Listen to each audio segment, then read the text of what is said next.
9 में एक बार फिर खुशामदीद। मलाला यूसुफजई से मुतालिक अभी कुछ और खबरें भी शामिल की जाएंगी। खैबर पख्तूनख्वा हुकूमत का कहना है कि दहशतगर्दों से मुज़ाकरात के लिए तैयार है, लेकिन गैरत के साथ मरना कबूल है, बेगैरती की जिंदगी कबूल नहीं। सिविल सेक्रेटरीट पेशावर में मलाला यूसुफजई के लिए 1 मिनट की खामोशी और दुआया तकरीब के बाद मीडिया से बात करते हुए सीनियर सूबाई वजीर बशीर अहमद बिलोर का कहना था कि दहशतगर्दों का ताक़ुब 4 बरस से कर रहे हैं, जहां तक जा सकते हैं जाएंगे। उन्होंने इस ख्याल की तरदीद की कि डर जाएंगे या अपनी पॉलिसी से पीछे हट जाएंगे। कोई ज़ाती दुश्मनी नहीं है, मगर अपने बच्चों का फ्यूचर, अपने मुल्क का फ्यूचर, अपने अवाम के फ्यूचर के लिए हम इंशाअल्लाह इनको आखिरी दम तक इनका मुकाबला करेंगे। बशीर बिलोर ने कहा कि बाचा खान के अदम तशद्दुद के फ़लसफ़े पर कायम हैं और चाहते हैं कि मसला मुज़ाकरात से हल हो जाए। अगर इनका ये ख्याल हो कि दहशतगर्दी करके, हमारे बच्चों को मार के, हमारे अस्पतालों में ब्लास्ट करके, हमारे शहरों में, हमारे मस्जिदों में, हमारे जनाजों में ब्लास्ट करके हमें मजबूर करेंगे, तो ये खाम ख्याली है उनके। सीनियर सूबाई वजीर का कहना था कि स्वात के हालात अच्छे हैं, 80% अमन कायम हो चुका है। बशीर बिलोर ने मलाला के साथ जख्मी होने वाली 2 बच्चियों का भी जिक्र किया। एक शाजिया, एक कायनात है।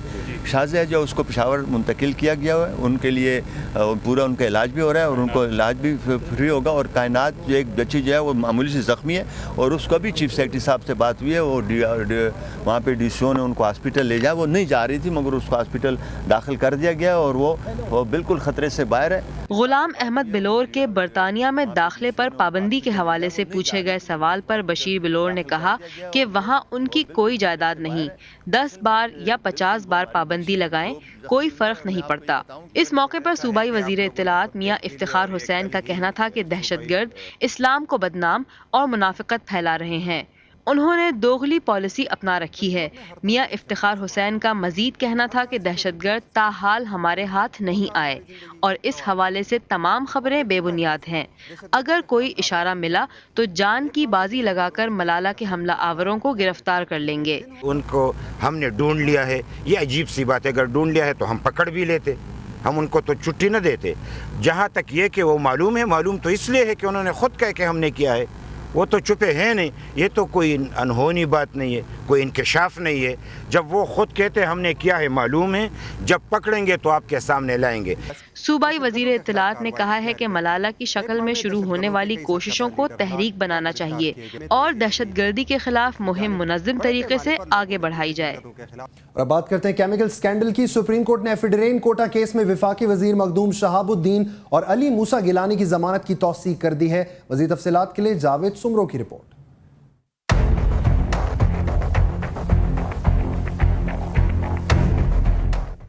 जस्टिस नासरुल मुल्क की सरबराही में 3 रुकनी बेंच ने मखदूम शहाबुद्दीन और अली मूसा गिलानी की जमानतों की दरख्वास्तों पर समाअत की। अदालत ने तमाम फरीकैन के वकला के दलाल सुनने के बाद अली मूसा गिलानी और मखदूम शहाबुद्दीन की जमानत एफिडीन केस की समाअत जारी रहने तक बरकरार रखने का हुक्म दिया।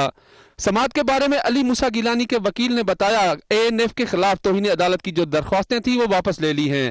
अदालत उज़्मा ने आज बेल पटिशन्स में जो मखदूम शहाबुद्दीन और अली मूसा गिलानी की अबूरी ज़मानतें थी उनको आज कंफर्म कर दिया है। अली मूसा गिलानी के वकील खालिद रांझा ने अदालत के रूबरू अपने दलाल मुकम्मल करते हुए कहा कि उनके मुवक्किल पर पैसे लेने और सियासी असर और रसूख इस्तेमाल करने के इल्जामात साबित नहीं हुए, जबकि वादा माफ गवाहों के बयानात भी बाद में लिए गए।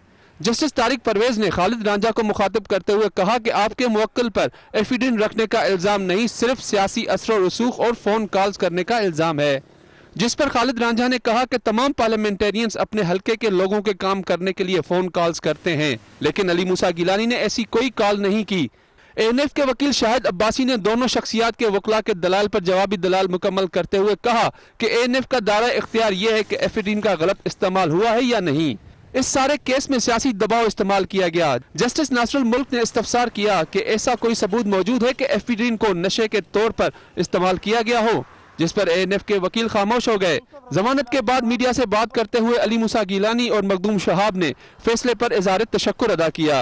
अल्लाहु अकबर, अल्लाहु अकबर, अल्लाहु अकबर। मेरा रब जो है इंसाफ करता है, मेरे रब ने इंसाफ किया और मैं बेहद ममनून हूँ सुप्रीम कोर्ट, हमारी अदलिया का, जिन्होंने सही मानों में केस को समझा और मेरी ज़मानत उन्होंने कंफर्म की।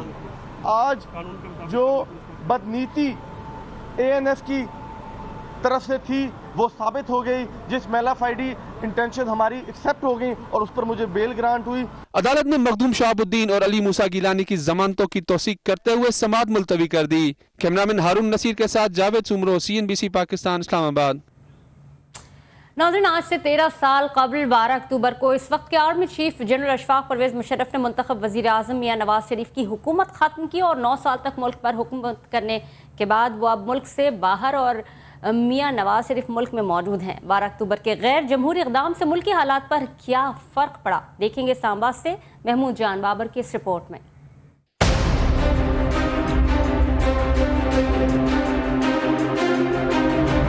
साल 1999 12 अक्टूबर का दिन पाकिस्तान की सियासी तारीख में शायद अब वो हवाला बन चुका है कि मुल्क में जमहूरियत को मजबूत बुनियादों पर उस्तवार नहीं किया जाता तो ये हर मोड़ पर सियासी मैदान के शहसवारों के सामने सवालिया निशान की सूरत आता रहेगा। साबिक सदर परवेज मुशर्रफ ने इस दिन अपना तैयारा अगवा करने के इल्ज़ाम में मुंतखब वज़ीर आज़म मियां नवाज शरीफ का तख्ता उल्टा और कहा कि वज़ीर आज़म ने इन्हें जान से मारने की कोशिश की थी। लेकिन परवेज मुशर्रफ 13 साल गुजरने के बावजूद भी लोगों को इस बात पर मुतमईन नहीं कर सके कि जिस वज़ीर आज़म को इन्हें हटाने का इख्तियार था, अगर उन्होंने अपना ये इख्तियार इस्तेमाल कर ही लिया था तो ये ऐसा जुर्म तो नहीं था कि जिसकी बिना पर वो जेल में डाले जाते और बैरून मुल्क रहने पर मजबूर किए जाते। फिर जमहूरियत बहाल हुई और पीपल्स पार्टी की हुकूमत आई। परवेज मुशर्रफ के खिलाफ जदोजहद करके इसे मुल्क से जाने पर मजबूर कर दिया गया। परवेज मुशर्रफ के जाने से जमहूरियत के लिए कुर्बानियों के मकासद हासिल हुए या नहीं, ये एक बड़ा सवाल है। मैं नहीं समझता कि जनरल परवेज़ मुशर्रफ को निकाल कर एक तवाना जमहूरियत लाने का जो ख्वाब था वो शर्मिंदा ताबीर हुआ है। चंद मकासद हासिल हुए हैं लेकिन ज़्यादातर तशना तकमील है और ये तकलीफ दह बात है। और यही वजह है कि पाकिस्तानी जो हैं वो एट लार्ज वो उन्हें मायूसी और नाउमीदी का सामना करना पड़ा है इस जर्द जमहूरियत से। मुस्लिम लीग नून की जानिब से परवेज मुशर्रफ और मौजूदा सदर जरदारी के खिलाफ बात की तो समझ आती है, लेकिन वो काफ लीग जो मुशर्रफ हुकूमत का मुसलसल हिस्सा रही, इसके अराकीन आज इस हुकूमत में भी शामिल हैं और वो भी जब परवेज मुशर्रफ के इक़दामात के सवालों का सामना करते हैं तो मखमसे का शिकार नजर आते हैं। हम उस वक्त मुशर्रफ के साथ थे।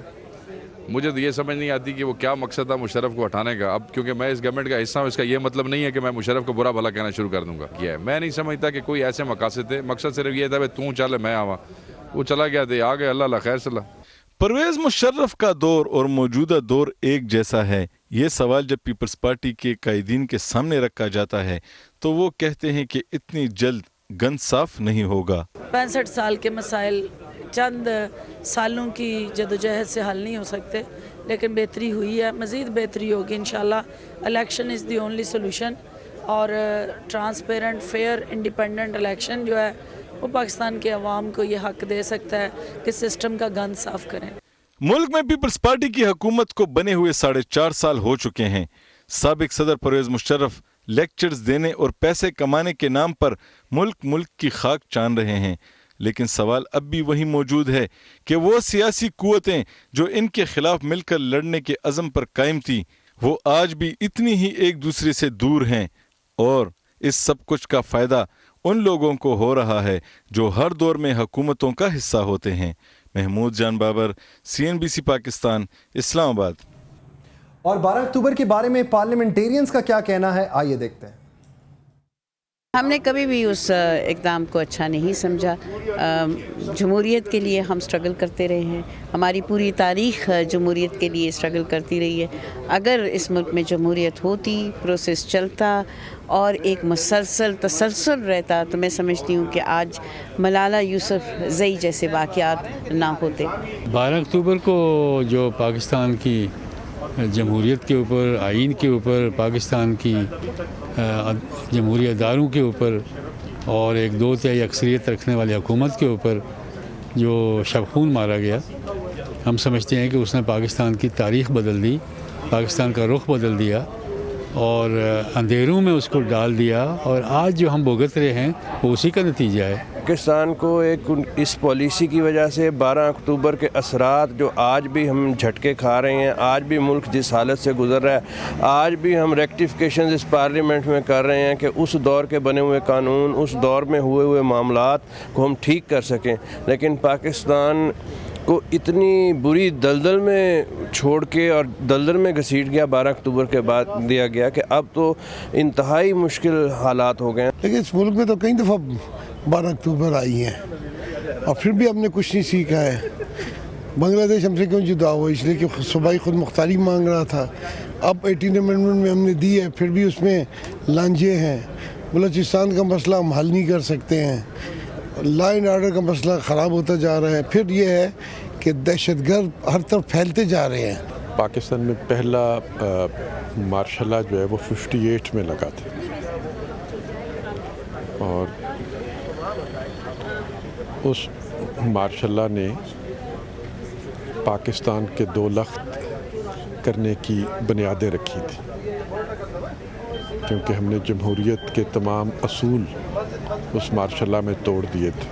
سے 12-13 سال پہلے جو مشرف نے غیر قانونی طور پہ 2/3 میجورٹی کی گورنمنٹ کو جو کو کیا تھا، سمجھتا ہوں کہ جو آج حالات بنے ہیں یہ اسی کی وجہ سے بنے، اور اس کی جو بنیادی وجہ ہے وہ اس وقت کی آمریت تھی۔ گزشتہ روز اغوا ہونے والے ریٹائرڈ بریگیڈیئر کی تلاش جاری ہے۔ پولیس نے مختلف علاقوں میں آپریشن کرتے ہوئے 53 مشکوک افراد کو گرفتار کر لیا۔ پولیس کے مطابق گزشتہ روز اغوا کیے گئے ریٹائرڈ بریگیڈیئر طاہر مسعود کی تلاش جاری ہے، اور اب تک مختلف علاقوں میں سرچ آپریشن کے ذریعے 53 مشکوک افراد کو حراست میں لیا جا چکا ہے۔ ان تمام افراد کو تھانہ سہالہ میں رکھا گیا ہے، جہاں ان سے تفتیش جاری ہے۔ واضح رہے کہ طاہر مسعود کو جمعرات کی صبح اس وقت اغوا کر لیا گیا تھا جب وہ DHA فیز 2 میں واقع اپنے گھر سے دفتر کے لیے نکلے۔ اغواکاروں نے مزاحمت کرنے پر بریگیڈیئر ریٹائرڈ طاہر مسعود کے ڈرائیور کو بھی قتل کر دیا تھا۔